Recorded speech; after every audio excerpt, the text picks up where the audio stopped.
Hello, and welcome to another episode of No Small Roles, a D&D podcast where there are no small roles, and we've reached the ripe old age of 30 episodes! Yay! Happy birthday!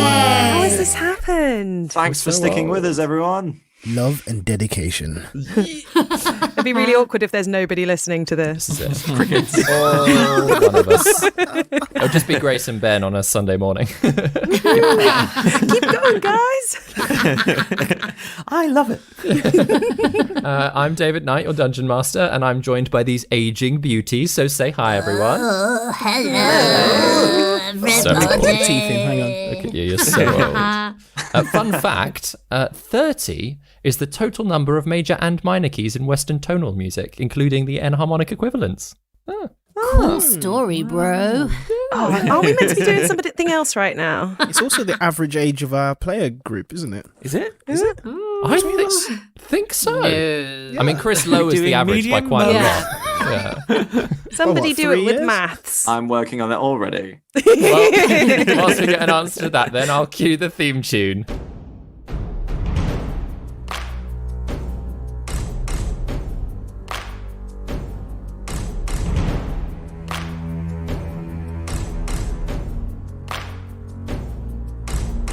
Prepare your party of players and polyhedral dice. Your tragic backstory better be worth the sacrifice. Seize your sheets and D20.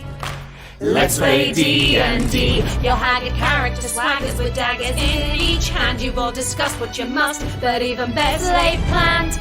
Take a turn when checks are missed. Roll initiative. Brandish your blades. Don't fail your saves. No risk too great, no choice to roll. This is your story. No guts, no glory. Confront your fate with every roll. Every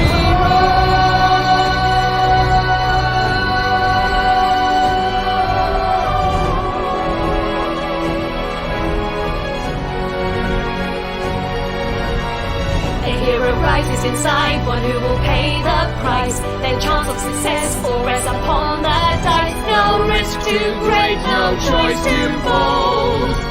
This is no small roles. So, travelling across Lake Dravane on the Chugalong, after the unexpected arrival of Dwayne Fabulosa, a haunting halfling caused the cargo of elemental batteries to explode and begin to fuse together. In a swirl of fire and lightning, the unstable elemental began to surge through the cargo hold, and the party sprang into action. Dwayne's dissonant whispers held the creature back, and Kidu moved Amira up onto the mast for safety, and Orin's dragon cannon fired out blasts of forceful energy. Gwendolyn channeled her inner strength and managed to stun the creature, giving Dwayne's menagerie of beasts more chances to charge in. But as the elemental weakened, it turned its attention to the other elemental batteries in hopes of recharging itself. Orin, hiding behind the cargo with Juna, decided to help the situation by delivering some shocking damage to the lightning-based creature. Thank you so much for including that in the summary of the last Pokemon episode. trailer ever. Which of course caused it to double in size. And Kidu, in an attempt to move out of its reach, took a thunderous teleporting step, accidentally killing the nearby Bessie just before the elemental exploded in death. Patching their wounds, the group rounded on Dwayne for answers, and with a suggestion from Gaius, the blue-haired bard told them the honest truth. He was being haunted by his dead ex-husband, whom he had failed to save. Knowing that the Revenant was still in pursuit, Dwayne leapt from the ship, and in a crack of lightning, sped away across the sky, leaving Gwendolyn behind once again. You know, sometimes, David, we don't need recaps. That was not our finest hour. Yeah, it's one of those recaps that, it's just like, okay, well, there's a demoralising start to the episode, everyone. Yeah. Hey, listen, the silver lining is... No, I was about to say you all survived, but... We didn't. Gut punch. That's- Gut punch. You want another one? Gut punch. We're going to have to roleplay this now. Next thing you're going to be like, where's Bessie? Oh no. Oh, she's not moved from where you left her. You guys Come want? on. You guys want? You want to see the T-shirt? No, can you imagine? Dude. Oh, So, what are you all doing? So, as we left it, before Dwayne had leapt away, I believe Gaius and Enkidu had gone downstairs. Downstairs? I keep saying downstairs with this boat. Below deck. But everybody else has been left up to see Dwayne speeding away across the sky. Myra is still up at the top of the mast, waiting to be let down. I think June is going to send a message to Rowana to bring Myra down. How big is Ruana? Yeah, what form is she at the moment? Oh, no, not like carry her, but like nudge her down. Isn't she a goose? Oh yeah, she's a goose. Oh, can Myra not climb down herself? Well, no, that's true. If Ruana is giving her the help action, I will make an athletics check for Myra Oh no. with advantage. How high is the mast? It's about 30 feet. Yep. Okay. It's high enough that, if you were too fast, you could hurt yourself. But it's okay. She rolled a 19 altogether. Take your time, Myra. Take your time. And she does, again, with Ruana sort of nudging her, finding footholds for her as she, comes down. Once she almost goes to fall, but then grabs Ruana's, goosey neck, just, for balance. It's not the most comfortable thing, but... He's after the animals again, everyone. He's after the animals. She's not even a real animal. Keep your friends close and your pets closer. But yeah, she makes it down onto the deck safely. Gwendolyn has been looking out across the lake after where Dwayne has gone. She's got her eyes full of tears. She's sobbing. She's cried out for him and she's shocked. She doesn't know what she just saw. And so she's calling out to seize Orin, Orin, what was that? What did I just see? I don't know. He transformed into something and flew away. Do I know, DM? Do I know what it was? What he transformed it? You can make an Arcana check. Hell yes. Because it was fast, so it was just a blue blur. But whether or not, you've got enough knowledge about certain things... You've read a lot of books. I've read a lot of books, but I'm not feeling hugely knowledgeable apparently today. That is only a 14. 14. You've got some inkling that it is definitely a mythical beast of some description. It was a big blur, but it was especially with the crack of lightning slightly blinding you. It had gotten so far away by the time that you could focus on it that it was hard to see. It was a creature in flight. It wasn't he turned into smoke or anything like that. It was a creature. He turned into a creature. I don't really know, Gwen. He transformed into some sort of creature. There was thunder or lightning or something. Yeah, I think, I heard a crack of lightning. Juna, did you? Myra? I just saw what you lot saw. Can I make an animal check, or is that just cheating? Yeah, again, it can Arcana. Yeah. Yeah, anyone that wants to make an Arcana check. Obviously, that's up on deck. 17? Ooh. 17, yeah. So as where you were positioned, the transformation wasn't directly in your eyesight, and you were just that little bit further round that you saw a transformation, and you, as he sort of fell toward the water, just saw two massive wings almost explode out of his back, his body elongate, and as it took off, horns were coming out the top of his head, there was a tail growing out of the back, scales starting to run down his body, and you're not entirely certain that you believe what you saw, but there was something... I think he might have turned into a dragon. What? Are they... What? They even... How is that even possible? He's not a dragon, he's a halfling. How can he just turn into a dragon and fly away? Well... Although he did say that the way that his husband died, he said that he got caught in his breath. Myra goes running over to the ladder down below deck, lies down, sticks her head through the hatch, and is like, Kidu, Yeah. What was that? What happened? apparently there's a dragon. What? Guys. Yeah. What? Dragon. Jenny. There's a dragon. Oh, God, can this day get any worse? Where? I don't know, but Gwendolyn, Arjuna says she saw a dragon, and Dwayne has disappeared, and there was some lightning, and I think he's a dragon now. What the? But Gwendolyn says that he's a halfling, so I'm not sure anymore. I don't know. Right. Are we under attack? What's going on? I don't know. Enkidu. That's why I thought I'd come to you and ask. Also, are you okay? I'm. Enkidu, you go back up there and just to find out what's going on, okay? I'll be fine. I'm down here. But Gaius, I just need a little bit of alone time, if that's okay. Of course. Come on, Jenny. Let's go and see what's going on. Can I have that bracelet back if you're okay? Oh yeah, of course. Thank you. DM. Yes. Can I ask an Arcana question? Absolutely. Would Orin be aware that Ben is aware that dragons can sometimes assume human shape, and therefore I assume might be able to also assume halfling shape? Would Orin be aware of this as a fact? With a 14 that you'd had before, I'll say yes. Like with the discussion sort of turning to the draconic idea. Yeah, like you've read books about dragons, and the idea that they can take a humanoid form, they have been described in a variety of different forms. But yeah, so it is conceivable that a halfling could be one of them. Gwen, I could be wrong here, but I don't think Dwayne just sort of turned into a dragon. Yeah, I think he is a dragon. Dun dun dun. Wow. That's kind of weird. Yeah. Well, I suppose I didn't know him for that long, really, so it never came up in conversation. It's probably not first date conversation, that one, is it? No. And just casually slip in, oh, by the way, I'm also a dragon. Yeah. Well. Might explain why he can run away pretty effectively. Yes. He's certainly well equipped for leaving, but it does seem like he has a genuine reason after what's just happened to us all below deck with that elemental and with his dead husband being the one who set it all off. Yeah. And a ghost cow. And a ghost cow. That was such a weird cover, but brilliant. So Jeremy. So bizarre. Oh, ghost cow.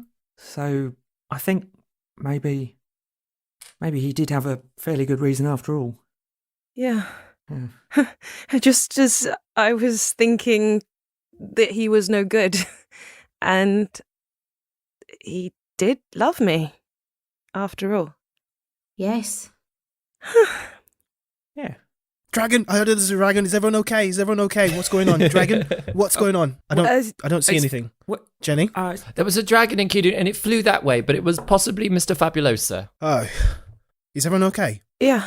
We think that Dwayne might be a dragon. What? But he might come back and he might eat us in Kidu, so you should probably stay near me. Myra. I think that's unlikely. I think it's very unlikely that he's coming back, to be honest. Well, I don't know. Well, I've never met a dragon before. no, I've never met a dragon before. But from what I recall, there were good dragons and there were less good dragons. Hopefully he's one of the good ones. Gwen, I'm very sorry. I think I might have fueled your dislike for Mr. Fabulosa, and I was wrong. So I'm very sorry about that, and for any undue stress that's caused you. And I'll think about it for a long time to come and learn my lesson. Juna, all the evidence pointed towards him not being a good sort. To be fair, you were trying to help me get over him and not be heartbroken. I appreciate all the advice you gave me. The advice I gave you about your destiny not being with Dwayne, I stand by that. But I think maybe it's my turn to learn from you, Gwen. It's my turn to have a little bit of a think, I think. I'm going to go see how Guy's getting on. Yes. Gaius asked to be alone for a moment. I think he wants to mourn Bessie in his own way. Of course, yes, I will stay up here. Jenny, why don't we go and see how... Myra, sorry. Let's go check in with Captain It's okay, Howard. I like it when you call me Jenny. It makes me feel like I'm on an adventure. Well, it certainly has taken its twists and turns. Let's go and see if we can make sure Hallie's okay and maybe help repair the ship somewhat. As you sort of walk away with her, she's like, so do you think you could kill a dragon? Because I think Gwendolyn would find that very impressive.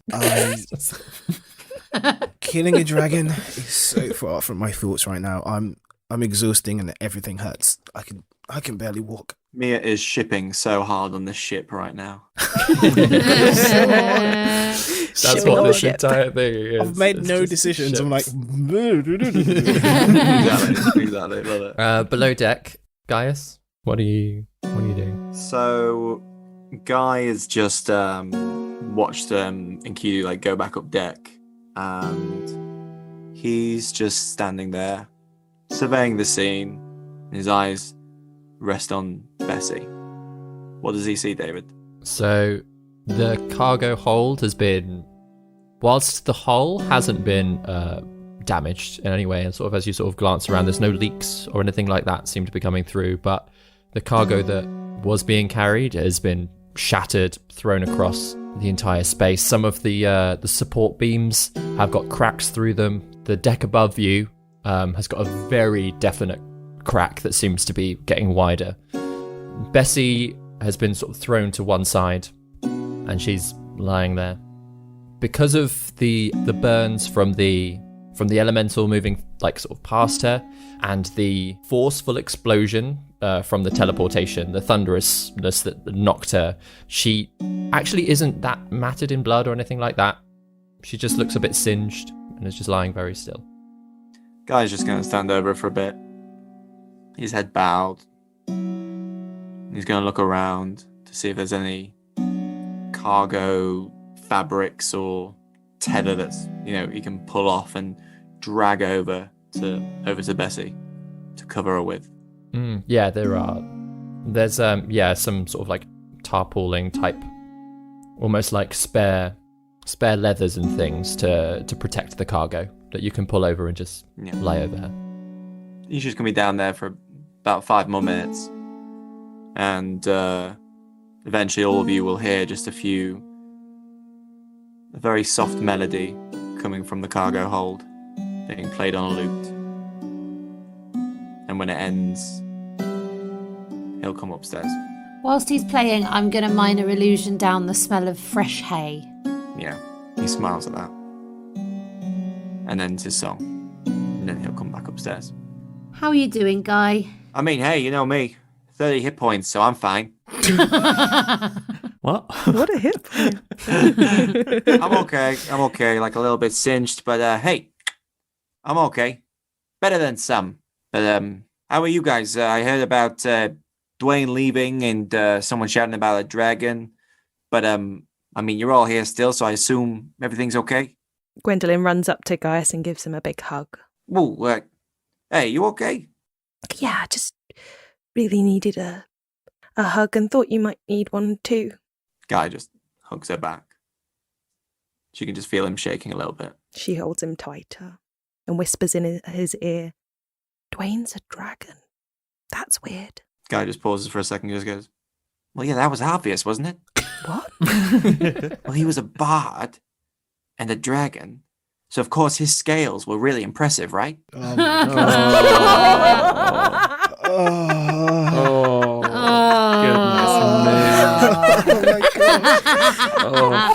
Get out. College of puns at full power. I'm here for it. I will campaign for it. Yes. The only relief I have for this is that I'm editing this, so that. That was perfect. And Guy, you could say that he did have the horn quite a lot of the time. Oh my gosh. Oh God. Don't keep dragging on this joke.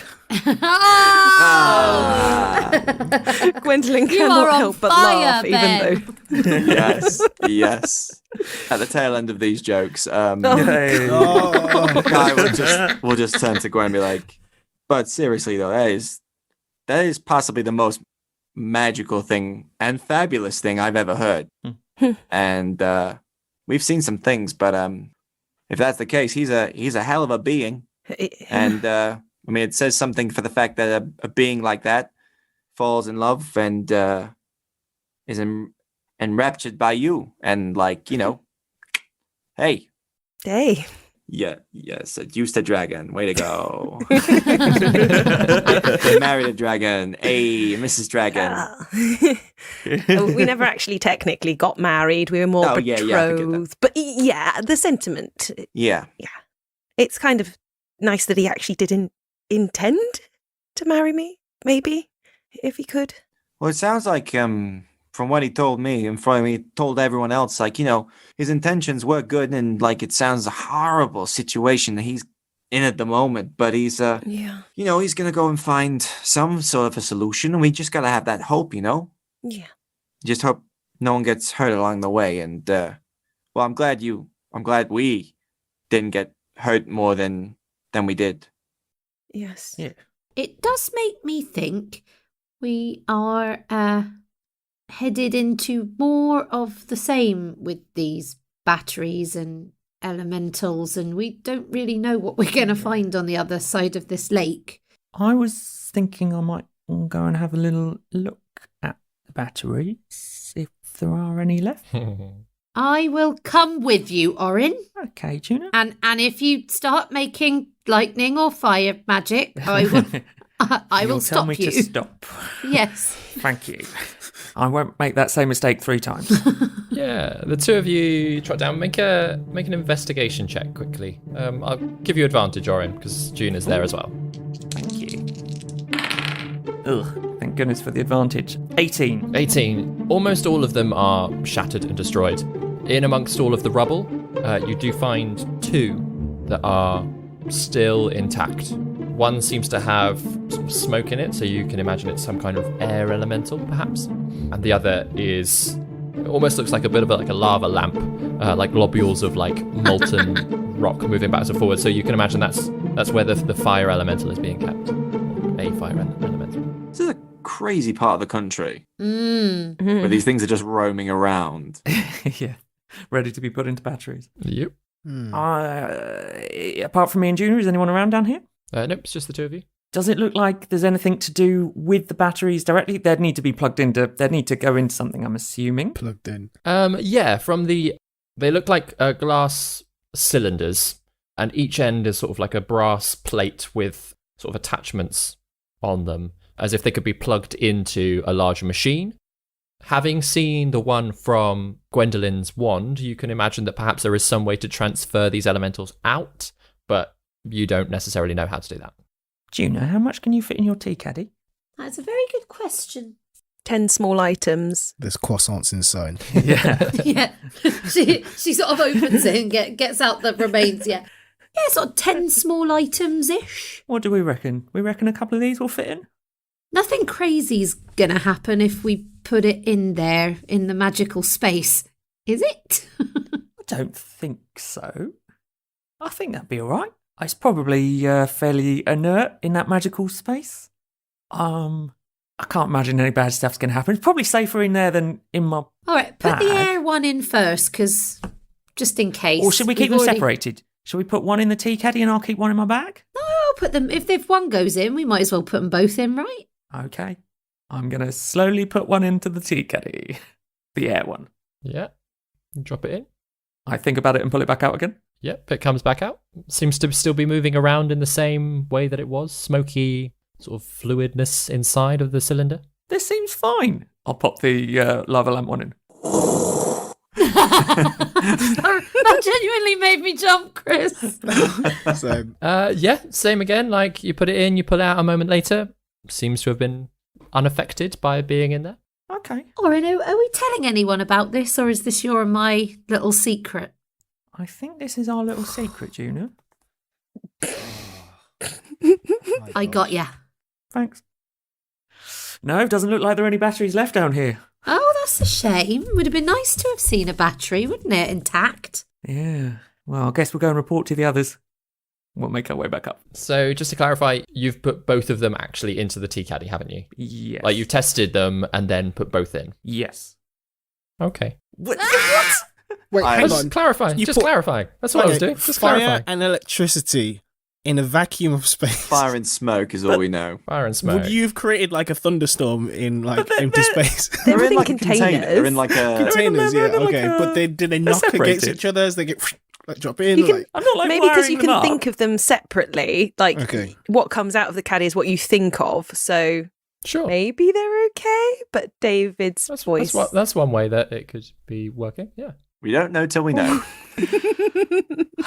We don't know when we're in the middle of a to be fair, fight. if Orion hadn't suggested it, Juna would. So we were doubly going down this path, whatever the consequences. It's what our characters do, put inappropriate things in the tea caddy. Yeah. We learned this by now. Yeah. that's fine. Let's do it. That's fine. Yeah, so you make your way back up. Enkidu at the up with Hallie. She's a bit like, so how is the damage? Is it bad? It sounded bad. From what I glanced after the battle, there's no damage to the hull, to the ship, but I think pretty much all the cargo down there is destroyed. And Every single of, last battery's gone. are you there? Nope. Yeah, go away, Juna. Get out. Oh, of there. sorry.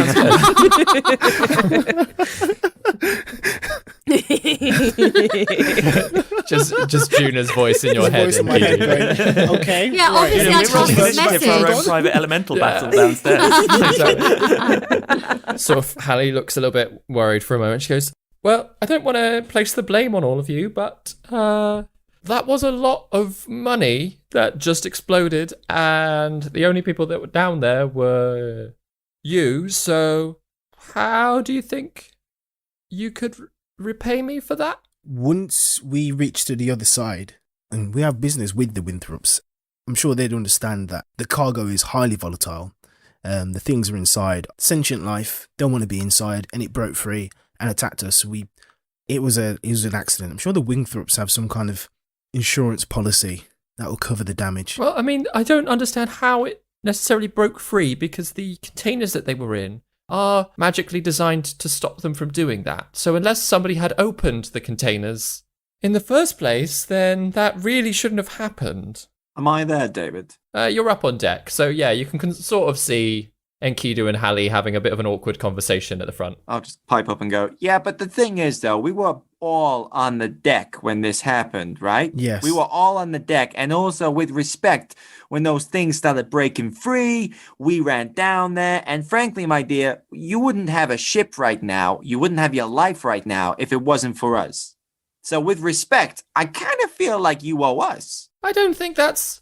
I mean, because if you weren't on the ship, then they probably wouldn't have exploded, because nobody would have gone down there at all. Well, I mean, now we're just talking about Schrodinger's cat right now. But you went down there, you and the chap with the goggles went down there, and then it exploded. Oh, yeah, we did. That's true. Yeah. So... But we didn't do... I appreciate I the mean, I don't want to... You know, we've still got an hour left of this journey, so I wanted to start the conversation now, whilst we were out at sea or lake, you know, without bringing any threats or anything into it. You all look exhausted, you all look awful, and yes, you dealt with the issue, great. The ship hasn't sunk, wonderful, but that was about 1,000 gold worth of cargo that I'm expecting to deliver. Well, look, the thing is, how about, I mean, Enkidu, what do you think? Like, is there any, like, service or anything? We don't want to leave you out on the high and dry here. Like, we don't have 1,000 gold to spend, but, I don't know, Enkidu, like, what can we offer? What can we offer? Well, we have business with Ferrisy Winthrop. I'm sure she can compensate you for this loss. I'm sure she, as a scientist, she understands that these things can happen, and you're not to blame for anything. So I'm sure you'll be compensated, not by us, but by the Winthrops, who you're employed by. Guy's just going to look over at Mia and just be like, raise an eyebrow. And Myra, and I just, like, I elbow her a little bit. Goes, isn't that right, Myra? Well, yes, Miss Captain Lady, I am not who I have said I am. I'm actually a Wingthrop myself. My name is Myra Wingthrop. You may have heard about me because everybody thinks I'm missing. But I'm not missing. I'm on your boat. And we are her guards of her employee to And it deliver can go her one of safely. two ways. Either no. I can tell people that you have kidnapped me, or I can say that you were being very helpful. How would you prefer? And I'd say that you were being very helpful in escorting Ms. Winthrop safely across the lake to her family who are waiting for her arrival. Who I'm sure would be very generous with helping her. With a reward for the safe return of their young prospect. Well, let's not go that far, Enkidu. I don't want to go home just yet. No, that's not part of what you... Anyway, that's one of the two ways this thing can go. And I kind of just like wink at Myra as if to say, play along, please. She rolls her eyes back at you. Yes, I suppose perhaps a reward for my safe return, or at least letting people know my whereabouts or something. So how about that? The captain looks between the two of you. Enkidu, can you make either a persuasion or an intimidation? It's up to you. Either one's fine. Ooh. I'll let you have advantage with it as well, because Myra has sort of like guided you into it. +6, please, God. I rolled a 2 and a 3. The dice gods do not want this to go well. And I have +6. That's a 9 total. 9. She looks at the two of you like, thought your name was Jenny. Okay, look, is there anything that we can do to help out? Like honestly, we don't have the gold, but is there anything that we could do? I don't know. How much is your horse worth? That's probably the biggest thing you've got on you. Yeah, not anymore. Our cargo also didn't make it. She does look sort of sad at that. She looks worried for you, empathetic.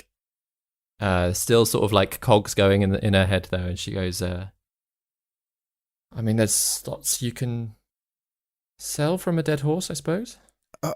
Leathers and meat. And No, I'm sorry. I could try to make some money from that. No. I'm sorry. But I assure you, what we told you about Ms. Winthrop here is the truth. We are going to escort her safely to her family. They'll be happy to see her, and knowing that you had a part in her safe arrival will gloss over the loss of these batteries, I'm sure. We can't. That horse was very precious to us. And the thought of having to desecrate her body to pay a tuppence of what you're owed is just doesn't sit well with us. Sorry to speak for you guys, but that's what's on my mind. I understand. Okay, when we get to shore, I will go to the nearest Wingthrop I can find and bring Myra to them. You can all wait on the ship. It's fine. You don't have to go anywhere, but then she can confirm that this was all an accident, and look, we've got her safe, and hopefully explain that I wasn't the one that endangered her on the ship in the first place, but she's delivered, and hopefully that will excuse anything else. Okay. We would have to go with you as well to ensure your safety. Of course, we didn't expect this, accident to happen on the ship. Obviously very dangerous, so to ensure everyone's safety, we should all travel together. Okay, we'll travel together. We'll go to the WCI. I'll talk to Quanta, and that will be that. Okay. Let us go tell the rest of the group what this arrangement is, and then we'll sort out our itinerary. Okay, fine. Like I say, we're about an hour off, so I'll keep steering and pray, I suppose.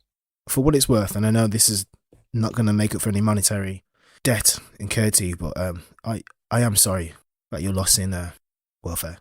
Temporary, as it may be. And with that, I'll just trot back to the others with Myra, and I'm just going to give her a little tap on the back, say, come on. Sort of Myra looks at the captain, follows you, strolling away.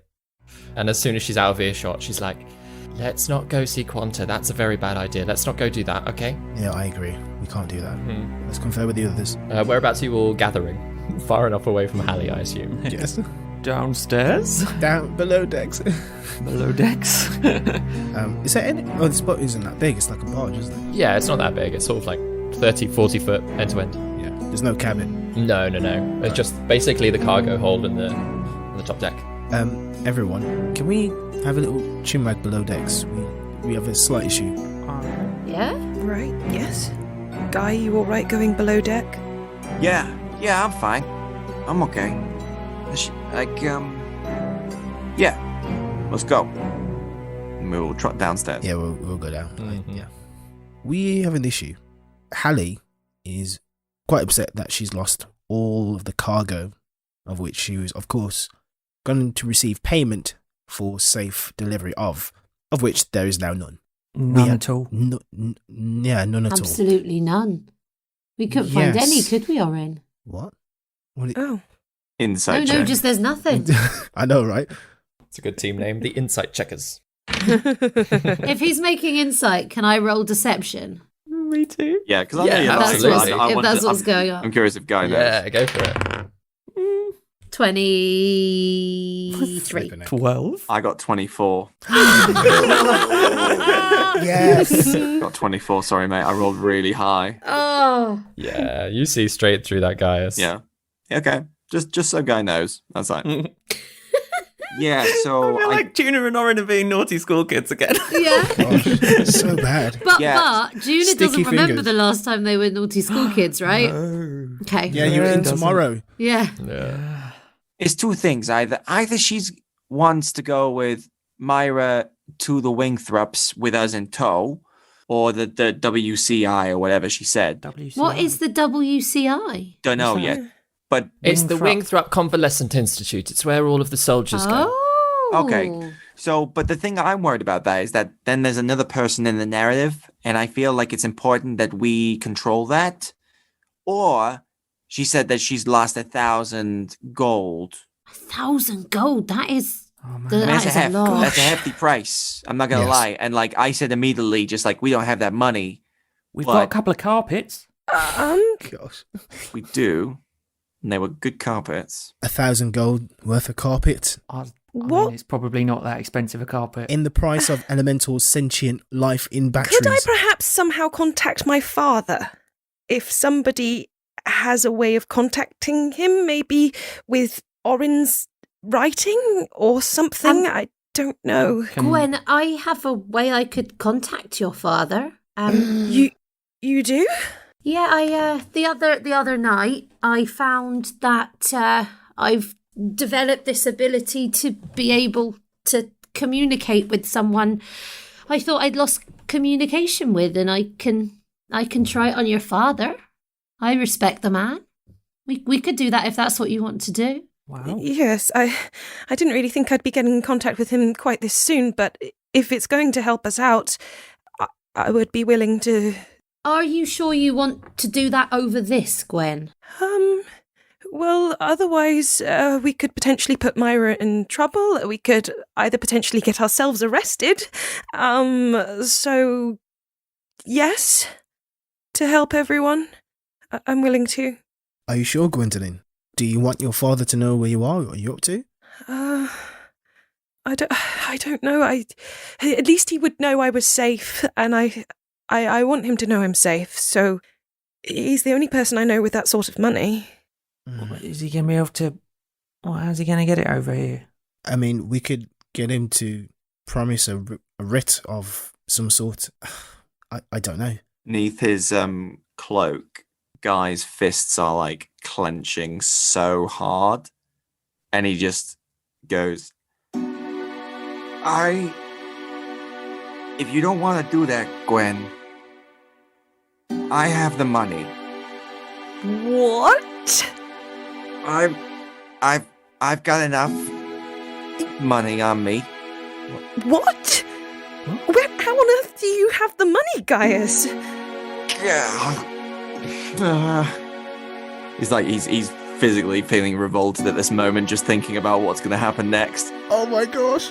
Oh, okay. Like the thing is, like, okay, so I didn't actually spend the money on like Luckbringer's blessing. I borrowed money from the consortium to pay for the Luckbringer's blessing gift, so therefore I kept my money, and therefore I have the 1,000 gold. What? Wait, what? You were only What? given like But 150 gold. Yeah, we each. weren't given 1,000 gold. How the fuck do you have 1,000 gold? Chris's like numbers suddenly going up. Yeah, you only got 150 We got gold. 150. Okay, we got Hang on, we got 150. We definitely all massive thought big something secret. bigger Oh was my going gosh. on than was Yeah. I going was on about there, to Chris. strangle my microphone. Going I like, took a you bastard. screenshot. Let me just double Did you add check. in an extra zero when you entered it? Yeah, we got 150 gold there. 150 gold.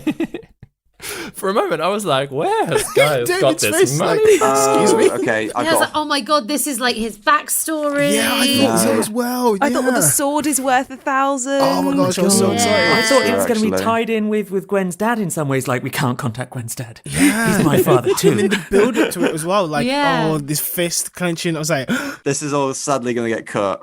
No, It's gonna be all of gorgeous. this Yeah. is- Keep this Oh, in. God. This is a massive blunder on my part. I think I've got 147 gold, not That makes more sense. 1,470 gold. Yeah, I think there's a okay. naught in there that shouldn't be there. That's a shame. That's a real shame because I was really happy with myself these last two sessions. Yeah. I'm so happy about this at the moment, though. It's absolute It gold. was Bugger. This amazing. moment is worth 1,000 gold. I love the idea that Gaius, perhaps because of like where he's from, hasn't quite gotten money conversion in his head right, and he thinks he's got 1,000 gold pieces. Yeah, Dravanian currency, like the difference is like really confusing. I'm really sorry, guys. Sorry, my mistake. Yeah, I've looking at that money pouch, there's no way there's 1,000 gold in there. It's an easy mistake to make. You know what's funny is that a couple of sessions ago I said that I was going to be really like proper on it with the gold. Yeah, I remember you saying that. There's a Giving whole yourself 1,000 gold. I was like, this was going to be a changing like moment in my D&D career where like I will be legit checking on my gold, and I've just completely blundered that up. Okay, brilliant. No, I've got 140 gold. Who wants to share with the table? Otherwise, we're letting the captain join us on the adventure. That's the situation. Okay, I've got like 15 gold. I don't think that's going to help us. Okay. I've got 49. DM, how many batteries were there intact in the first place? 6 crates with 16 batteries in each. that's a lot. Yeah. Yeah. Cool. 96 batteries. 96 batteries. And you guys are 2 of them. Cool. Worth about a fiver each. Yeah, they're not worth Right. much. Yeah. Not that valuable. No. So, just letting you know what's going to happen when we eventually go into port. Okay. Yeah, we have right, an hour there's- till we reach shore. Okay, there's always going to be another plan. I honestly, I don't mind. Thank you, guys, for your generous offer. No But- problem. I think perhaps it's about time my father knew I was safe, and if there is a way he can send the money, then it's worth a try. And if Junie, you have a way of contacting him. You can contact him without asking him for the money. Or we can write him a Oh, letter. we could say that we've got you hostage. Well, what about that Gotta pay a pearl necklace ransom. that Deacon gave you? How much is that? Do we think that's worth? Oh, I've got it. I don't know how much it's worth though. I believe Hilda said it was worth 500 gold. I don't remember that. Sorry, Grace remembers that. Gwendolyn was off her head on Frost. Oh, no, she did hear her say it. No, because she had a chat. She remembers it. Yeah. Sorry. Going round in circles there. Yes, it's a bit fuzzy, but I do remember her saying it was worth 500 gold. 1,000 gold. Exactly. Because Gwen, I am ready to send whatever you want to your father, but if you don't want to message him and be like, I'm fine, PS, wire money, we can take the PS off and solve it ourselves. And she holds up Krau's finger and says, we've done harder things. Okay, hang on. We've got, because I just realized actually, yeah, so we got Gwen's thing. We got this wand, and I'll pull out the wand that I stole from the, what are they called? The Vondells. The Vondells, Hang on. yeah. Wait, that's a Wingthorpe one, though. Oh, yeah. Yeah, so, you know, it's good. It's valuable. I got this sword on my back. I don't know how much that is. Been carrying it around all this time. I have this much money. What? Okay. How much is you holding out there, It's Vicky? like Vicky's natural 20. No, I know I Vicky's didn't just holding out her hand, I audience. didn't spend all of the There's money. nothing in it. I didn't spend all of the money, but I don't know how much is left. I think probably like 50-ish gold, but I didn't write it down. Okay, I'm Hence gonna the write. I'm gonna start writing stuff down. ambiguity. How much could we actually get to? Well, okay. Also, I feel like Juna doesn't work a lot in money, so she would have just held out her hand and gone, I've got Held out. this I much. got this much. Okay, Myra, you wanted Yeah. to go and see your cousin, didn't you? Yes, Ferrocene. And where's Ferrocene? Well, she has a workshop. It's not actually far out of Drostad. It's actually just north a little bit because she works in Drostad, so she's not too far away. Okay, so she works in Drostad. So can we take Hallie to Ferrocene? Will Ferrocene be able to help us out in some way. Well, the tricky thing is that if the captain is very specific about talking to Quanta, we kind of have to go past the WCI before we get to Ferrocene, so she might want us to go that way instead and cause a fuss. Who's Quanta? Quanta she's kind of like a great aunt, but like also like a second or third cousin. This family's dripping in nepotism. Absolutely. But she runs the WCI, and Ferrocene works for her. So Quanta is quite prominent, and she's quite senior in the family. Okay, so we don't actually want maybe her to find out that you're here. No, I think that would be bad. Until I've talked to Ferrocene, in which case it might all be okay, and I might be completely wrong. My parents might be absolutely fine. Okay, so maybe like 500 from Gwen's thing. I've got and he's gonna clench his fist again. 140. I guess it's the 640. I don't know how much the wand is. We got the carpets. They might be worth a bit each. The carpets. Carpets, yes, that's a good idea. We'll see how much we can get for the carpets. Those ones sell for 150 each. Whoa. How do you know that? Well, because the wand. Sorry, I thought you said the The carpet. wands do. Yes. Okay. Oh, I thought you meant the carpets as well. Yeah, I was like, Myra is like an expert carpet I know. maker. She's All we've been forgetting that there's a tag just attached to it this whole thing. yeah, right. From DFS. Says 50% off. We'll take that off, and then it's worth more. Okay, so I 150, have a that gets wand us- as well. What? Remind me what the wands do. These wands are useful. They are very useful. This one casts Fairy Fire. I believe Gaius's makes people weaker. Yeah. But I mean, So we've got 810. this is not really our fault, and I understand we don't want to put Myra in any danger. I think that's important. Yeah. But is there not a compromise where we take some of the fall and someone else does? Yeah, where we don't end up paying out of pocket for something that we didn't do. Yeah. How did it all explode? There was the Arthur, the Dwayne. He was like a ghost cow. No, like, no, like Mr. no. Fabulosa was saying. Remember what Dwayne said? Yes. Basically, there was this spectral person who was following Dwayne and trying to be really sensitive about this around Gwen, and basically was chasing after him. The Spectre was there, dropped the batteries in front of us, and then that's when it all kicked off, because basically the Spectre has got an issue with Dwayne. That is the situation, and it doesn't sound believable, and I feel like the people at the WCI are not going to care for it. No, probably not. That sounds utterly ridiculous. Yeah, and I just feel like paying off, as reluctant as it sounds, is maybe the best thing for us. Or maybe All we right, but knock the captain out and we run I away. don't think giving over wands is ever a good idea. I mean, frankly, I don't really care much for this wand, so I don't mind. But Gwen's is really useful, but this wand I can get rid of. Also, we need to pay for her silence. Even if she doesn't believe us, we've revealed that we've got Myra Wingthorpe in our company. Fair enough. Fair Yes. To enough. stop her Yes. from telling her family. So We have no choice. We've got to pay the amount, even though it Yeah. stings. All Or right. perhaps we can throw her overboard and claim the ship as our own and become pirates on Lake Dravain. That is tempting.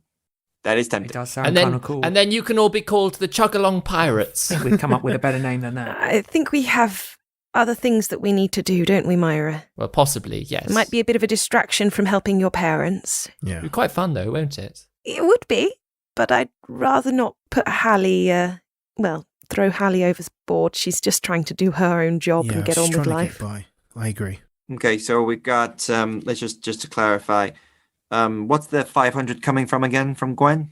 The necklace that I've got here. Yeah, the pearl I mean, necklace. I only suggested that. That's sort of up to Orin and Gwen. Totally down to you guys, but Yeah. just to be clear, if that is roughly 500, and then we've got my 140, and then we've got Juna's. I've got 49. Oh, okay, that's helpful. I think I had 50.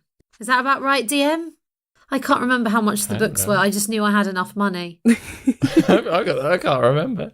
But should And we you call it paid compromise and say 10 30? for rations as well. 35. I'll say you can have 50 left. I don't think it... So you were given 150, weren't you? Yeah. The books weren't 100 altogether, were To they? summarize, so with 30 coming from Juna, and then from Oh, DM said I could have 50. yeah, I've just added that. Ah, cool. I have 50 as well, says Myra. Hot damn. Okay, we're getting good. And so that gets us to 889. And then we just add the carpets, and maybe those carpets, fingers crossed, could get us over the line. It's worth Maybe. a try. I can cover what's And left. she did say the horse. I mean, it's very sad that Bessie's no, dead, but we're not carving up Bessie. I'm sorry. what else are you going to do with her? Can we not give her a proper send-off? Yeah, exactly. A respectable goodbye. She saved Gaius's life. Now, I don't mean to be very rude, but we are trying to be very sneaky, and if we're going to carry a dead horse through town, I think people might see us. I think what I Why don't we give her a send-off before we dock? And to the sea. send her A lake to the burial? sea, send her to the lake. She's too heavy. We can't all lift her. We can try. I do like that rather than like it's gonna be more respectful than like us burying her and then some wolves or like things pick her up. I like the sound of the water burial, frankly. It's just coming from me. She was everyone's horse. Oh, she was your horse, Gaius, really. Perhaps if there are any bits of crate left over, we could make her some sort of raft and we could push her out and maybe somebody could light her up. Really give her a hero's send-off. Yeah. Sure. Ben, you look hesitant. Ben's face. Myra and Oren share a look as they glanced across the scraps of wood that are... Or it's just like, okay. Orin, we should be able to cast a very small fire with prestidigitation. Well, I can deal with fire. If we need fire, that's not an issue. I can give us I'll leave some it to you. illusionary fire. Yeah, that's not gonna. Some Like a safe digital fire. fireplace. Yeah, exactly. So things don't actually burn. Hang 10, everyone. I'm quite good at like spinning the yarn, but who would like to have a go at maybe persuading the captain with all this? I'm well up for that. Yeah. Unless anyone else wants to. I don't think it's really my area of expertise. You have got 889 gold to play with, and the carpets. Deal or no deal? If there's someone who could help me up these stairs with the carpets. I'll come with you, Miss Hepburn, with the carpets. With my £5 mage hand. So we go It's up like to you can lift Hallie. a box of cereal, and that's probably about it. by this point as well, as you approach the sort of the sun is just about setting, it's getting dark, but yeah, you sort of saunter over, carpets in hand. Hallie, we've had a bit of a whip round, and we have this. She presents the pearl necklace. This, she presents the gold pieces, and these, she presents the carpets, and is like, And I hoist them up and drop them we down. believe this comes to the value of 1,000 gold pieces. Oh, and we've got this wand. The wand and my axe. I mean, sorry. She looks over it all, and she's just like, what's all this for? It's everything that we have in monetary value that's as close as we can get to 1,000 gold to cover your losses. We heard that we needed to trump up this money. Yeah. Oh, I thought we were just going to go see Quanta and they were going to pay. Here's the thing. You may not believe us about who we have in our company, but it is the truth. And the details of our job require us not to go to the WCI. And this has to be done in a level of discretion, including yours, I'm afraid. So, by way of a very small apology, and also to try our very best to recompense you for your loss of cargo, we've overturned our pockets. Whoever would like to, out of Junior and Kidu, make a persuasion check with advantage. Please, can I do it? Go for it. Come on, you have +6. Roll. Okay, 21 is the highest. Yeah. 21. She sort of like turns away from the wheel, gingerly takes the silver pearl necklace out of your hand, Juna. She says, How much is this worth? 500 gold pieces. Oof. Reckon I could get more for it. Then get more for it, yeah? Okay, so the necklace, is that a wand? Yep. What does that do? It saps the strength of whoever you cast it at. So it's kind of like a defensive type thing. Okay. Couple of carpets. I mean, they look very nice. They're big. You could fit a person inside them and roll it up if you wanted to. Why would I want to do that? I'm not saying that you do want to, but if you did want to, then you could. It's just a very I'm not nice going to ask carpet. any more questions. You're very... Okay. I will accept all of these things. And I won't tell anyone about Myra. Thank you. Thank you. Honestly, thank you so much. I don't Why know how I'm going to explain why I don't have what they've asked for? You just tell them the truth, that there was something that got on the ship that destroyed whatever was in those cases. How would you feel about me at least saying that it was a passenger? Not you, but I was bringing a passenger, they got nosy, caused an accident, and then ran when I got to shore. Yeah. It's not exactly a lie, is it? As long as they don't think that's us. They don't know we exist. So I personally am okay with that. Okay. Sounds good. Sounds good. So I'll just say it was someone, I'll give a vague description. Won't sound like your lot, but okay, fine. I agree. Great. If you could just leave all of that directly in front of me. I don't want you running off with it. Boom, boom, boom, boom. Yeah, sure. Sort of like directly behind the wheel so she can see the pile of stuff and like where she's going. Hallie, it's been a long night. Would you like a cup of Twain-Tide tea? I'm not really a big tea drinker. I knew we'd kill her. I knew we would. This was it. This was the thing. We're all like, let's not kill her, and then with that, Juna just stabs her in the gut. She snaps her neck and saunters off the ship. Dusts the body in tea leaves and walks This away. feels vaguely familiar. But thank you, but no. Each to their own, and she just sort of walks away. Honestly, thank you. And I tip her a little bow and I back off. She turns back to just moving the ship onwards, pulls her red hair a little bit in frustration with one hand, but it's more just like to calm herself down whilst the rest of the journey continues. Enkidu, I can't help but thinking that if she was a tea drinker, she would not be this agitated.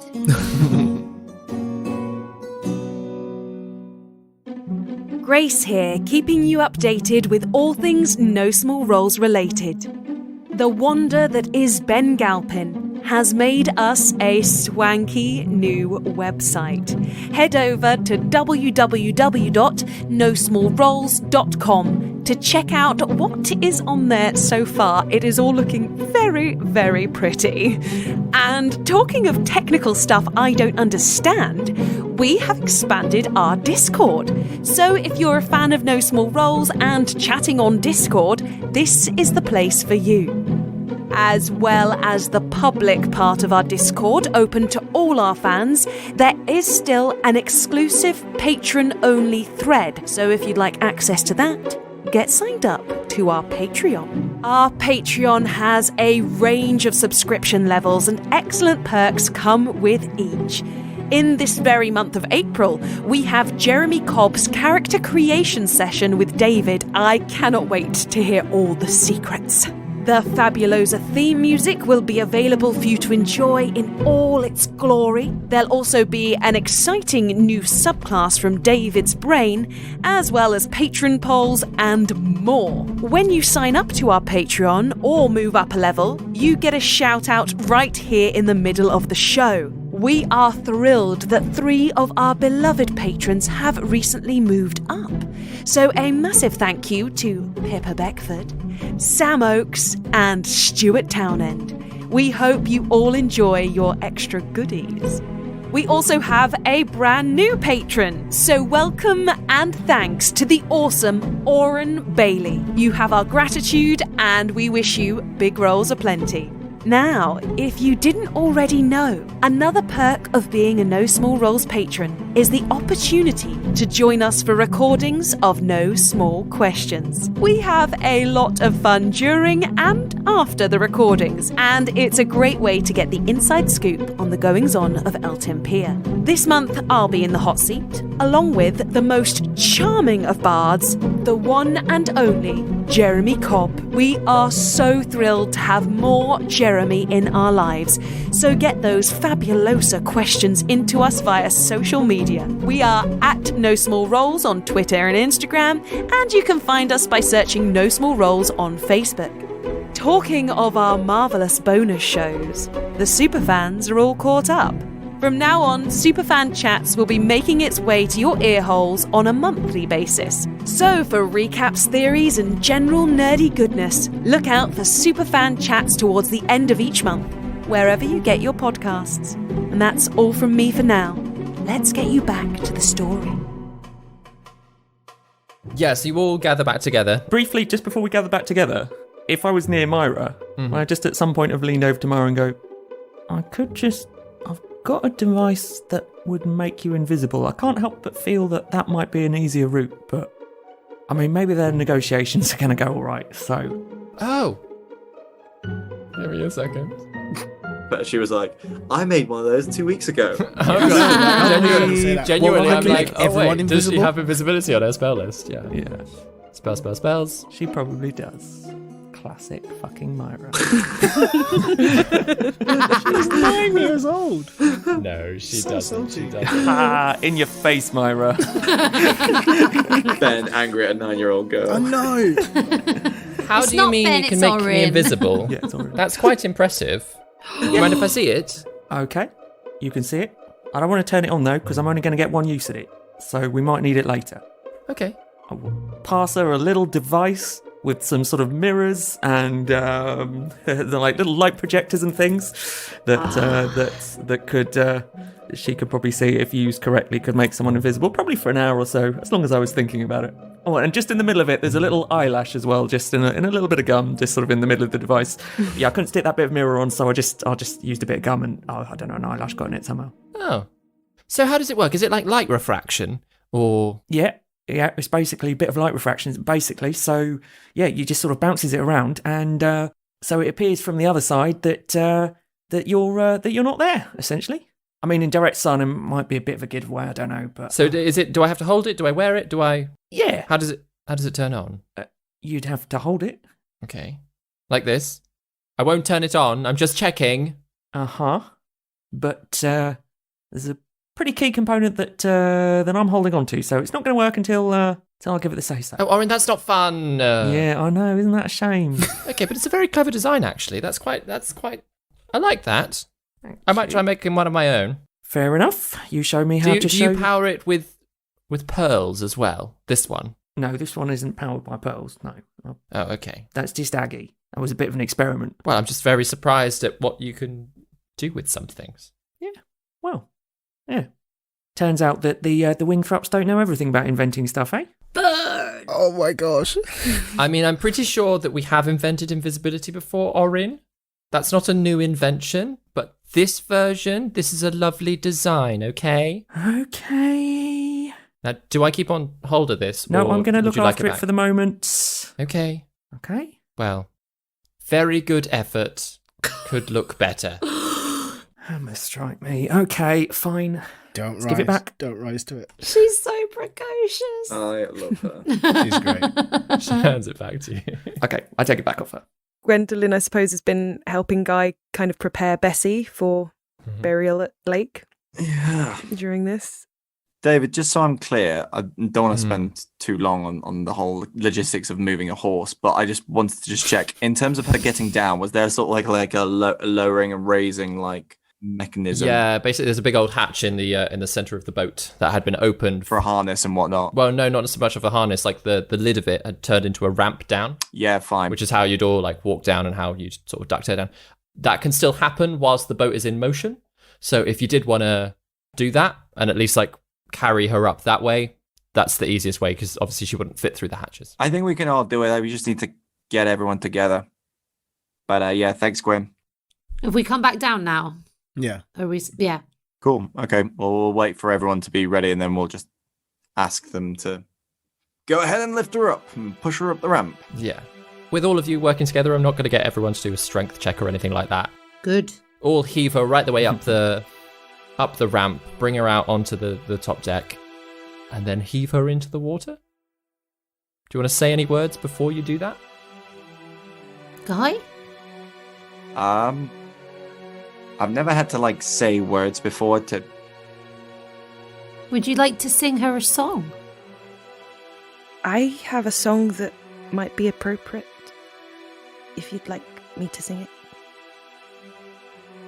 Yeah.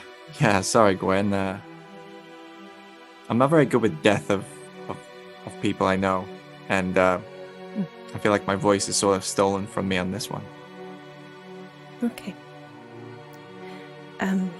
This is something Juna taught me when I was younger, and it feels like the appropriate time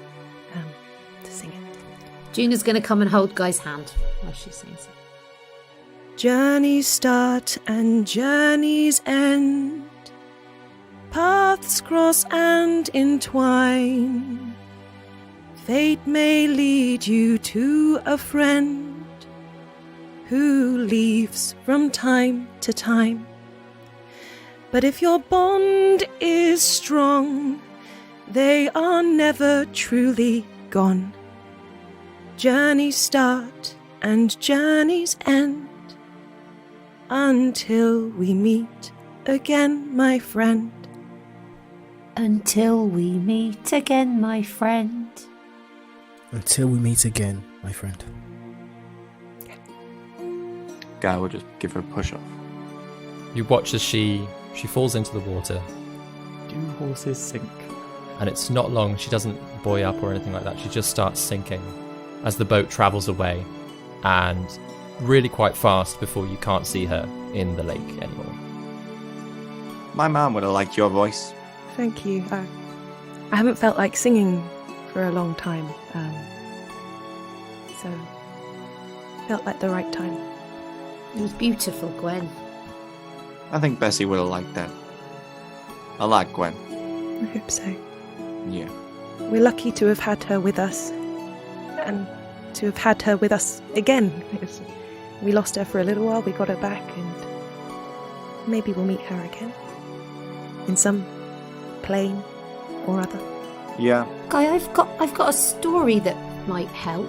Gwen, you know this story. It's the story of the griffin, which might ease your pain if you'd like to hear it. Yeah, sure.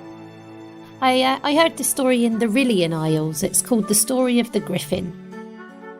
Paladins of Tuvir, when they swear their oath of allegiance, are entrusted with a griffin egg, which hatches and imprints on them, and they nurture it to adulthood.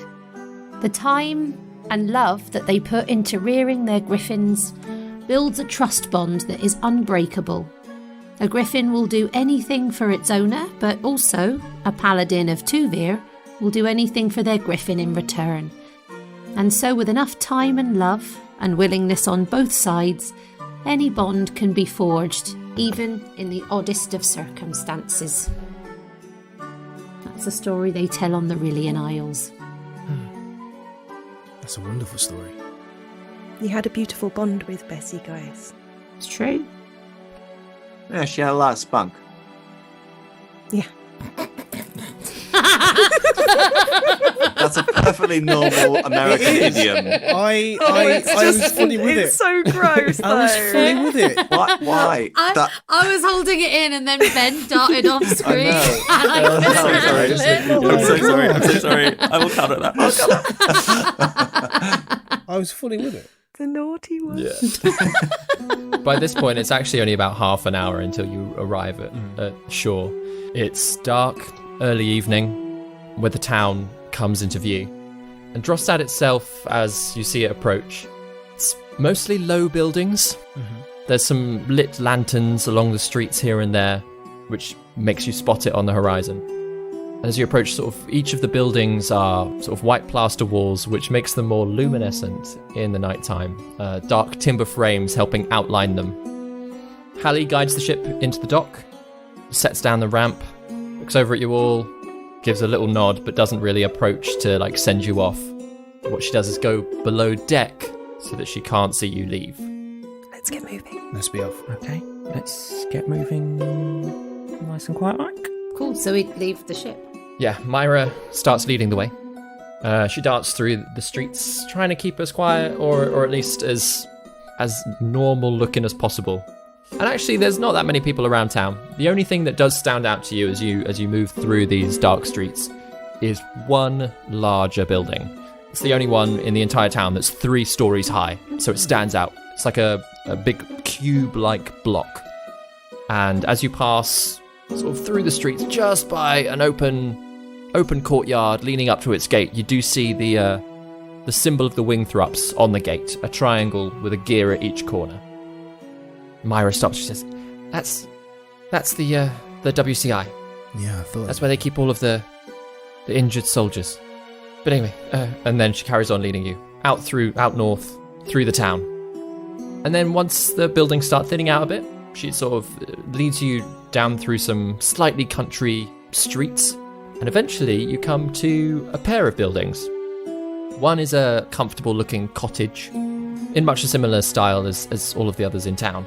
But the other is a large fenced off shed. There's a figure in the shed's courtyard inside of the fence as you sort of pass by. Looks like a bulky armoured warrior.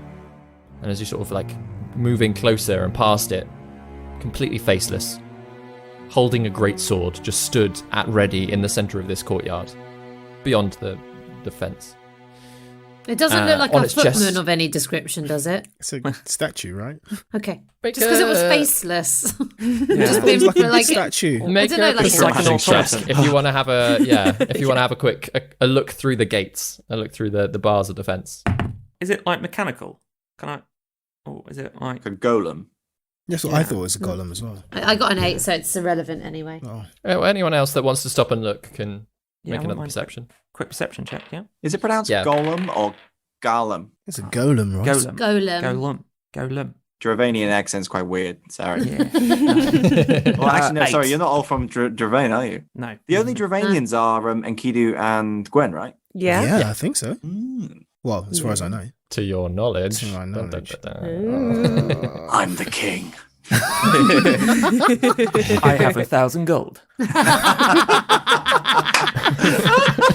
Oh, it's one second.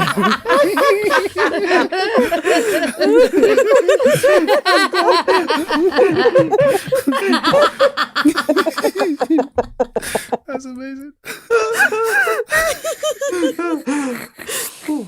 That was But good. yeah, who else is making perception checks? I did a terrible one. 8. Cool. Everyone is quite distracted by the fact that it is faceless, so they're like, I got a 21. Oh, Oh. 21. Amazing. Gwendolyn in the dark.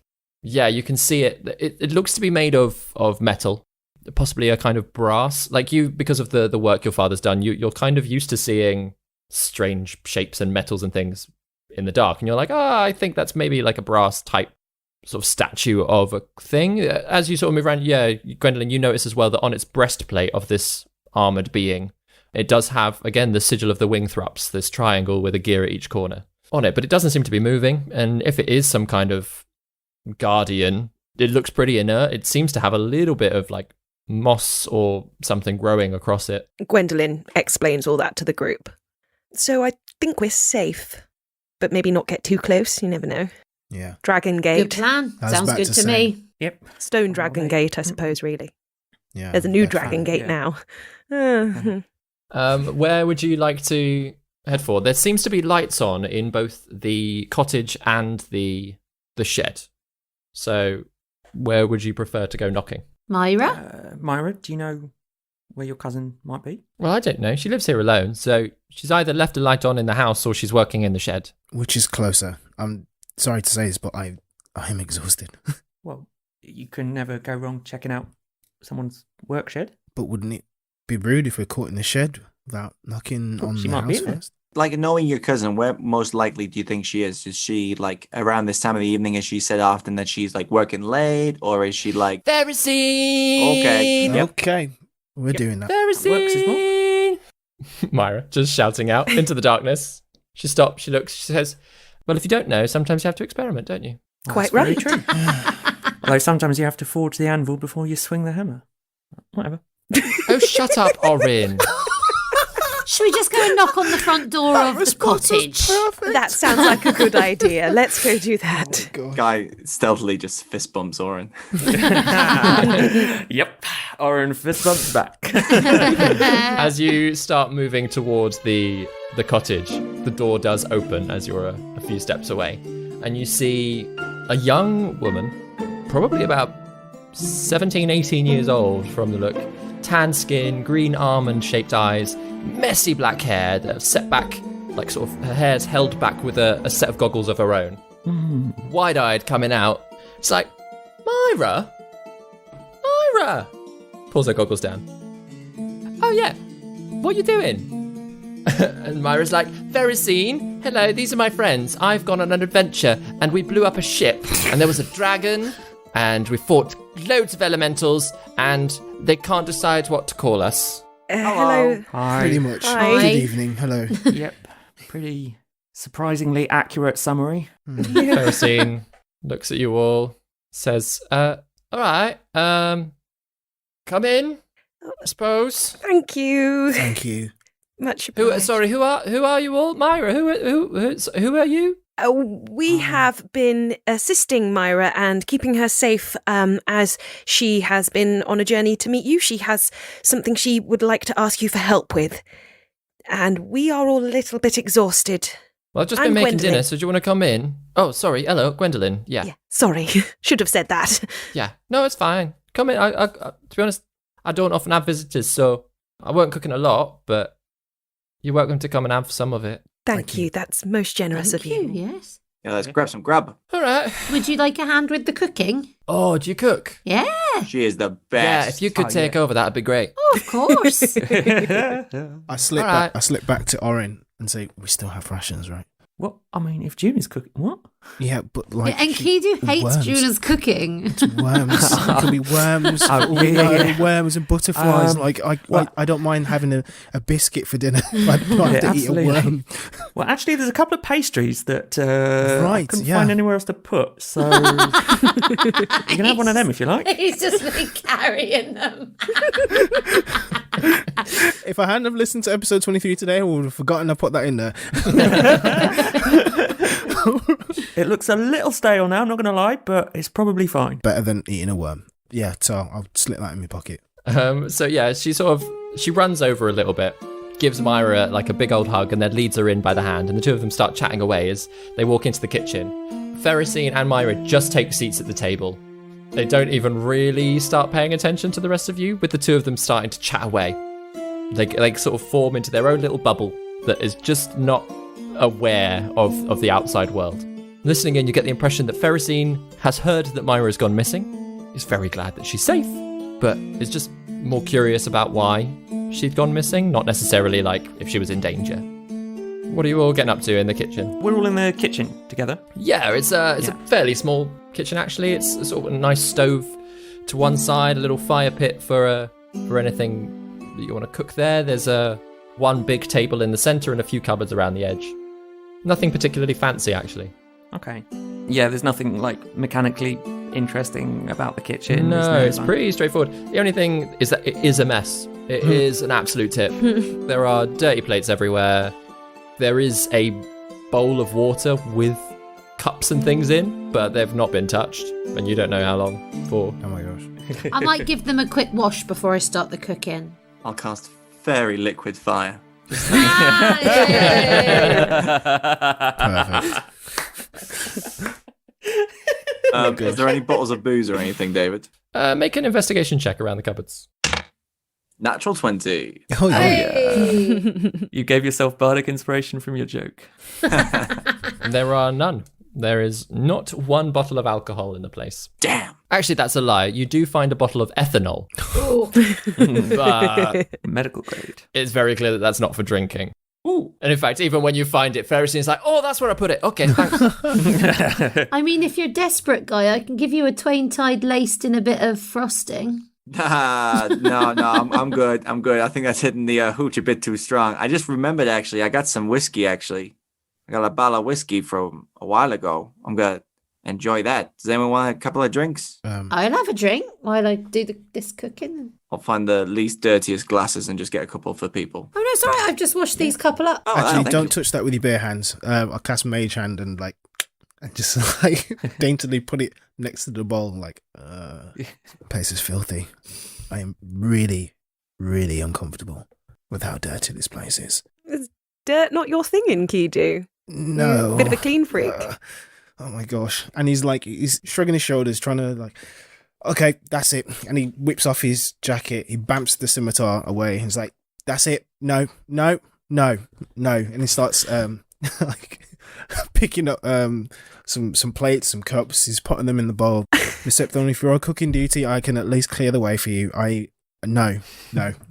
Suddenly you, all the Enkidu. exhaustion that he had Thank is you. just gone. He's like, nope, cannot rest until where I'm eating is clean. Cleanliness This is an he's excellent real- shade of Enkidu. I love this so As you're starting to much. move cups and plates around, you just hear Ferrocene being like, and that's the one that's in love with her, is that right? I mean, they make a very nice couple. And Myra's like, no, Ferrocene, it's a secret. So Ferrocene, what's your game? What's your jam? Well, I don't think I have any jam around here. I've got marmalade. What do you get up to? Well, I don't know. To be honest, I'm more worried about what Myra's been getting up to with all of you. So you're junior, is that right? Yeah, Right, yeah, the questiony one. Right. Is that right, Myra? Yeah, okay. questiony one. You ask a lot of questions, apparently. That's a fair summarizing of your character, frankly, though. I'll accept that. Yep. That's the first thing I did in response was ask a Yeah. question. Absolutely. Well, what's your deal? Why you travelling around here? We're heading north. Yeah, but what for? Throwing questions back at you now, aren't I? We're trying to get up towards Marath, actually. Yeah, we're gonna make our way through Aeland So- and then make Through our way up to Aeland, through Marath. Sul Marath and up to Marath. Yeah, I've spent a lot of time in Splinter Falls, so we're just heading up that way to try and get some information. That's right, far that is. We got a long journey ahead of us. we were wondering if there's anything that the Wingthrups can do to help us on our journey. You know, any contraptions or things like that might come in handy on that long, dangerous road. And we stumbled I don't upon know. this wonderful lady. And I'll point to Mira and just be like, yeah, and she seemed like to be in a bit of a spot of trouble. And we just gave her help, didn't we, gang? And then she told us about her predicament. Yeah. Yeah, that is right weird. What? Well, about what she said about her parents. She told Oh, me. yeah. We've been talking, right? Oh. She told me about her parents and that, yeah. Mm. That is right odd, isn't it? Have you heard about anything like that before? Well, I've not exactly heard anything like that. But, well, I've been noticing something. Sort of looks at Myra. Myra, when you touched your parents, right? You know, held their hands and, like, gave them hugs and stuff, right? Yeah. Did it feel kind of, like, stiffer? Like, not as cuddly, right? And Myra sort of looks at him. Well, yes, actually, that is a very... Yes, I suppose that is a good way to describe it. Yes. Right, okay, well, so, for those of you that don't know me, and that's everyone in the Which room. is all of us, yeah. All of us, Yeah. yes. Apart from Myra. So I work down at the WCI, right?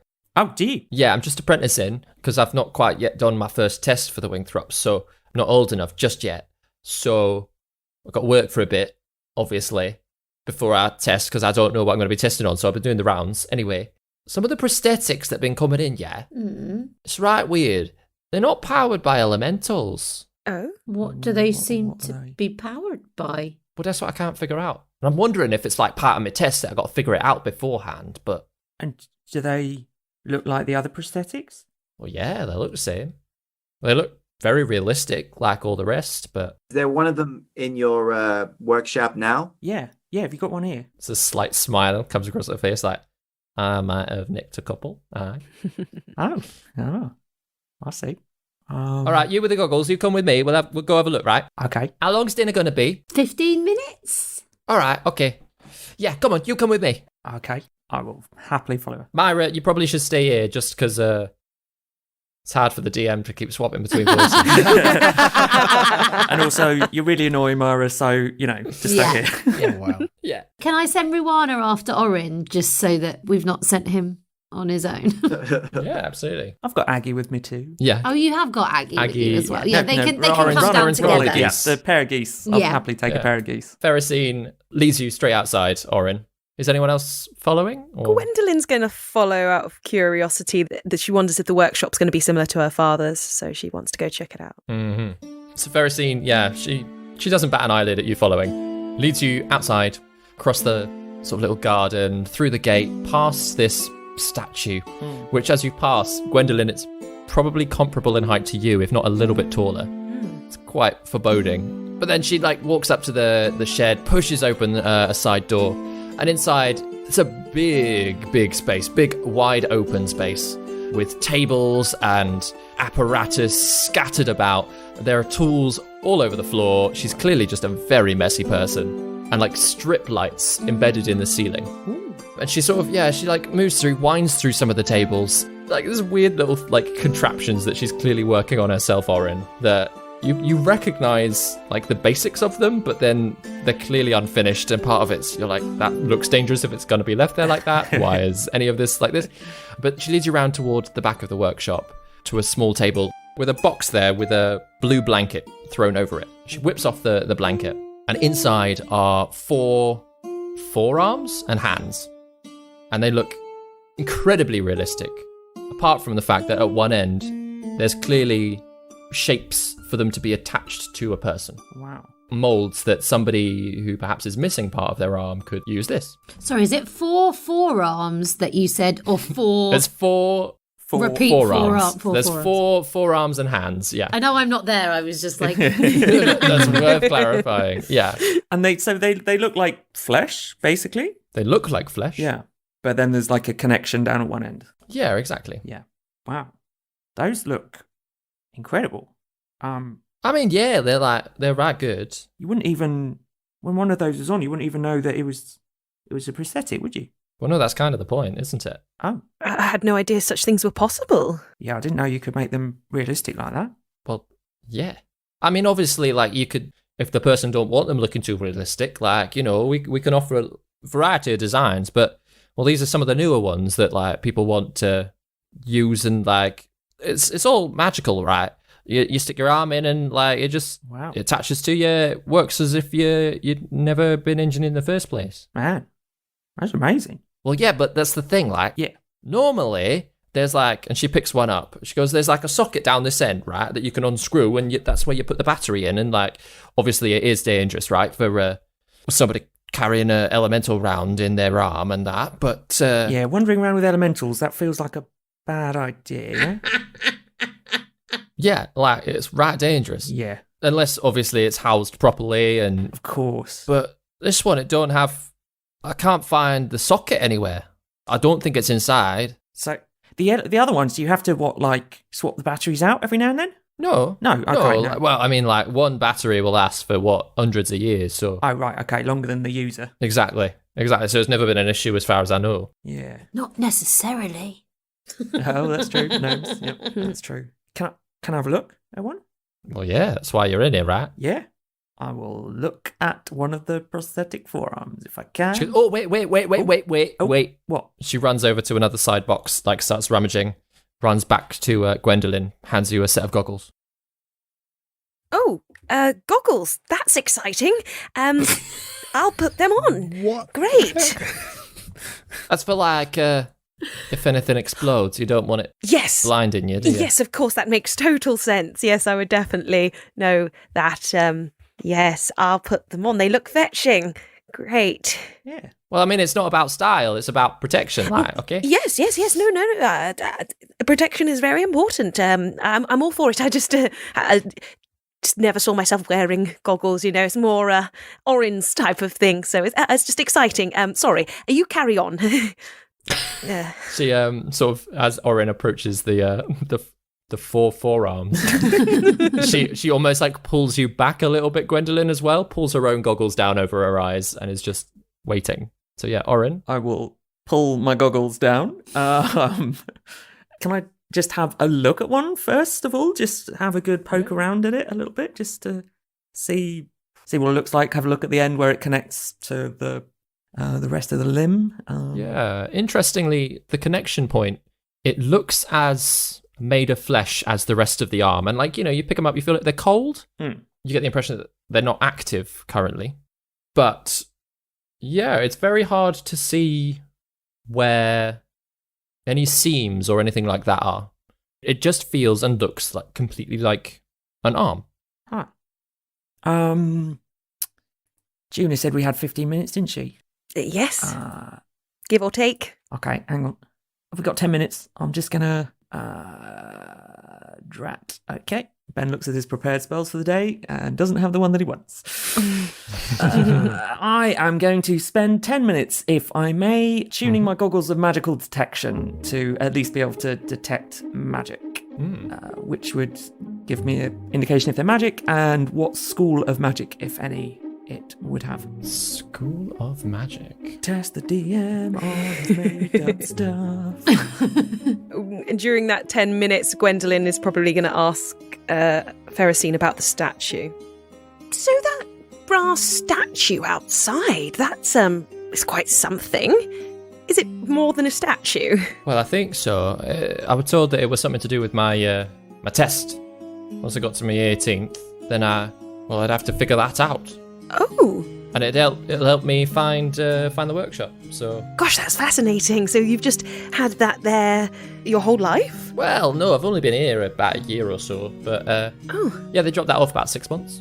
6 months back. Wow. Yeah. Do you think it's going to come to life and take you there? No, I don't think so. Oh. I think it is like the first puzzle, for want of a better word. Oh. It's the first step to being tested. If I can't figure it out myself, then who knows where I stand in the family? But I think, So you have to solve various puzzles to be able to even find where this... what is it? You're going somewhere in the forest, you say? I thought Myra said she told you everything. Oh, yes, sorry. I'm just a bit forgetful. Yes, so you're going to... where you're going within the forest, you're going to go and do your special test to make sure you're part of the Wingthrups, of course. Yeah, that's right. It's basically just to prove that we are smart enough to stay in the family, right? Well, but there are series of tests right the way throughout our lives, and this is the first one. Obviously, they don't let kids go and do them because you could die. So, wow. Or at least lose arms and stuff. That's probably why they started inventing these prosthetics to patch up their families. Yeah. And you don't know how to get there without solving the puzzles? Well, no, I've never been there. Once you've been there, of course, you know how to get there, but I've never been, so...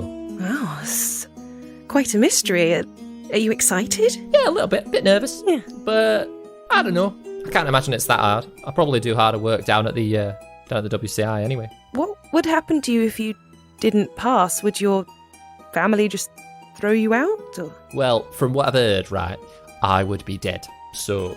Oh, wow, okay, so if you're stupid, you get killed by the puzzles? Well, yeah, but none of us are that stupid, so... to be honest, most of the kids that are that stupid don't even take the test to begin with, they just get sent off. Right. Or they run away. Oh, sounds like a loving family. Well, it's like being born into a family business, right? But sometimes... Well, the family business expects a certain amount from you, if that makes sense. And sometimes, you got to make that choice on whether or not that, you're right for the business or not. And, yeah, some people can hack it. Actually, surprisingly, I can relate to that, so... Oh, wow. What's your family do?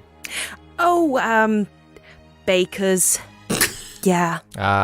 Not that good a cook, are you? No, I can't raise a loaf to save my life. Me neither. You should see my... Oh, I mean, you have seen my kitchen, but yeah, no. Yeah, that's why I thought I'd leave them to it to try and seek adventure instead. I mean, that's nice. Yes. Seeing the world and that. Yeah, absolutely. I mean, I'll be honest, I'll probably just end up tinkering around here for the rest of my life. But at least there's business, and it's a good business, so... Well, that's something. I like it. Yeah. Do you think it's worth dying for? Well, we deal with a lot of dangerous stuff, so if I can't deal with any test the family sets, then I probably can't deal with any of the business side of things anyway. Yeah, it's fascinating. It's interesting to get to know you. Oh, thanks. As you're tuning up your goggles, Orin, there are 3 schools of magic that seem to be coming from each of these arms. There seems to be a combination of abjuration, bit of enchantment, and a little bit of evocation as well. All in various ways. They all seem to, as you're trying to scan over it, there does seem to be a focal point for all of this magical energy inside the palm of each hand, but you can't, because of the casing, you actually can't see beyond the energy itself. You can't see what is causing it. Okay, so it just seems to be focused there, that's where the power's flowing from, out of there into the rest of it? Yeah, exactly. Okay. I'll shout over to Ferrocene and be like, okay, it looks like it's coming from the palm, some sort of power? Yeah, I figured that out, but what is it? Well, I don't know exactly. Mix of different things in there. The battery's not usually in the palm, is it? No, it's normally out down at connector end. Have you tried opening one up? but there's no seam, and I don't want to break them because I've got to take them back. Oh, I see. Well, I mean, if I had a way of fixing it afterwards, Yeah, like if it looked like they weren't damaged. I reckon I can make that happen. All right. I mean, it'd be on your head. I'll just blame you. I'll say that you stole them. So what? I'm sure I'll be long gone by then, so you can say what you like about me. Oh, okay. I'm excited, Gwen. Me too. I love it when Orin does things like this. Yeah, is he any good though? Oh, he's fantastic. He's so clever. She takes another step backwards. Gwendolyn takes a step backwards with her as well, because just in case. All right, we're safe distance. Off you go. Okay, here we go. Can I pull out my Tinker's tools and gently kind of just sort of start sort of feeling around the palm of the hand and just seeing if I can kind of tease open a bit of an opening somehow to kind of look inside underneath? Yeah, absolutely. Make a sleight of hand check, because you're trying to be as gentle as you possibly can be, but also to like try and pry it open somehow. Is this considered using my artisan's tools? Yes, I'd say so. So can I add my artisan's intuition? Yeah, go for it. Yeah, is that what it is? That's some proper artificer stuff going on I here. love it. It's cool. Yeah, layers on layers on layers. Okay, that is 19. 19, yeah. So as you start tracing some of the lines in the skin of the palm, you do find a very small, just a little knock that you sort of get, just a little notch that you get your tool in. You start pushing it down to like pry it open, and there is a small crack that then runs right the way along the lifeline. Yeah. I'm looking over at Vicky here. Yeah, The lifeline, that's, around the thumb. Yeah, that line there. And it just sort of, the crack runs right the way along. However, as soon as that happens, the entire palm grips the tool. Have you still got your goggles on? Yeah. You can see, looking in, that fourth school of magic has, like, powered in. And there is also a little bit of conjuration going on. Just a little bit. But the trouble is that you're a tad distracted, because it's not only from this one. All four of them seem to have activated in some way. What? And the other three suddenly, like, flip up. Ah! What do you do?